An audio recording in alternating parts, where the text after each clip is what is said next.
با سگ نان دادم و سگ مایلم شد. با سگ نان دادم و سگ مایلم شد. نگهبان تمامی منزلم شد. ببین فرقیت انسان و حیوان.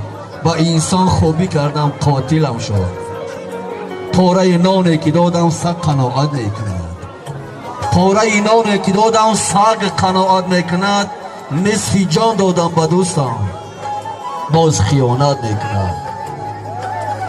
سحر بلبل حکایت با سبا کرد که عشق گل به ما دید و چی ها کرد. ای غلام حکمتی آن نازنینیم که کاری خیر بیروی و ریا کرد. ای من از بیگانگان هرگز ننالم. من از بیگانگان هرگز ننالم که با من هرچی کرد آن آشنا کرد. ای صبح که اومدی خبر نکرده. ای ماندم دی سفر من سفر نکرده. آواز دل مگر به گوشت نرسید.